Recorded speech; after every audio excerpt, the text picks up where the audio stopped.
Big Boss Telugu season 9 climax కు చేరుకుంది. Finale దగ్గర పడుతున్న కొద్దీ హౌస్ లో టెన్షన్ రెట్టింపవుతోంది. ఈ వారం బిగ్ బాస్ పూర్తిగా గేమ్ ను తారుమారు చేసేలా ఎవ్వరూ ఊహించని తీరులో నామినేషన్స్ రద్దు చేశారు. ప్రత్యక్ష యుద్ధం టాస్క్ ను ప్రకటించారు. ఈ టాస్క్ లో ఎవరైతే టాప్ స్కోర్ సాధిస్తారో వారు నేరుగా టాప్ 5 లోకి సేఫ్ గా వెళ్లిపోతారు. మిగతా కంటెస్టెంట్లు నేరుగా ఎలిమినేషన్ లో ఉన్నట్టే అని అన్నారు. దాంతో బిగ్ బాస్ హౌస్ లో ఉత్కంఠ వాతావరణం నెలకొంది. ఈ నేపథ్యంలో సోషల్ మీడియా ట్రెండ్స్ ప్రకారం 14వ వారం ఓటింగ్ ఎలా ఉంది, ఈ వారం ఎవరు ఎలిమినేట్ కాబోతున్నారు, ఎవరు డేంజర్ జోన్ లో ఉన్నారో చూద్దాం.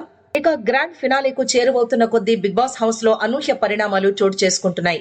ఎన్నడూ చూడని భావోద్వేగాలు, వ్యూహాలు, షాకింగ్ నిర్ణయాలతో బిగ్ బాస్ హౌస్ లో హై వోల్టేజ్ వాతావరణం నెలకొంది.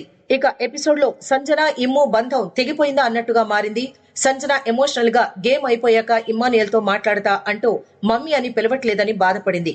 మరోవైపు తనుజ భరణి గారితో ఇమ్ము నా కోసం నిలబడ్డాడని నేనే చెప్పాను, అలాంటప్పుడు ఇప్పుడు పాయింట్స్ అడగలేను అని కళ్యాణ్ తో అంది.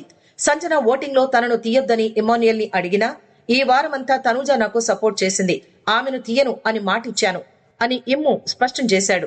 భరణి తక్కువ స్కోర్ కారణంగా పోరు నుంచి తప్పుకుని తన పాయింట్స్ లో సగం తనుజకివ్వడంతో గేమ్ స్వరూపం మారింది. ఈ దశలో తనుజకు 450, ఇమ్ముకి 320, సంజనకు 320 పాయింట్స్ వచ్చాయి. తర్వాత కీ టు సక్సెస్ టాస్క్ లో సంజన ఓడిపోవడంతో ఇమానియల్ తో గొడవకు దిగింది. నిర్ణయంపై అభ్యంతరం తెలిపినా భరణి తన నిర్ణయాన్ని మార్చలేదు. దాంతో ఇమ్ము 470, తనుజ 350, సంజన 320 పాయింట్స్ కి చేరగా చివరకు సంజన పోరు నుంచి బయటకెళ్లింది. తర్వాత బ్యాలెన్స్ చేయి డ్యూడ్ టాస్క్ లో ఇమానియల్ కి కాలు తీవ్ర గాయమైంది. అయినా పట్టు వదలకుండా పోరాడి గెలిచాడు. ఆ దశలో ఇమ్ము 520, తనుజ 450 పాయింట్స్ సాధించారు. సెకండ్ ఫైనలిస్ట్ కోసం జరిగిన చివరి టాస్క్ రైస్ ద బార్ లో తనుజ విజయం సాధించి టాప్ స్కోర్ తో ముందంజ వేసింది. దాంతో చివరికి తనుజ 750 పాయింట్స్ తో టాపర్ గా నిలిచింది. కన్ఫెషన్ రూమ్ లో బిగ్ బాస్ ఆమెకు ఇమ్యూనిటీ కొనుగోలు చేసి సెకండ్ ఫైనలిస్ట్ అయ్యే అవకాశం ఇచ్చినా అది ప్రైజ్ మనీ నుంచి కట్ అవుతుందని తెలిపారు. దాంతో తనుజ ప్రజల నిర్ణయాన్ని గౌరవిస్తాను అంటూ నామినేషన్ ఎదుర్కొనేందుకు సిద్ధమైంది. ఇదిలా ఉంటే ఇక 14వ వారం ఆన్లైన్ సోషల్ మీడియా ఓటింగ్ లెక్కలు కూడా ఆసక్తికరంగా ఉన్నాయి. అనఫిషియల్ ట్రెండ్స్ ప్రకారం తనుజ పుట్టస్వామి 28.93% ఓట్లతో టాప్ లో దూసుకెడుతోంది. రెండవ స్థానంలో 16.69% ఓట్లతో డిమాన్ పవన్ ఉన్నాడు. టాస్కుల్లో అంతగా ప్రభావం చూపకపోయినా ఇమానియల్ 15.73% ఓట్లతో 3వ స్థానంలో నిలిచాడు.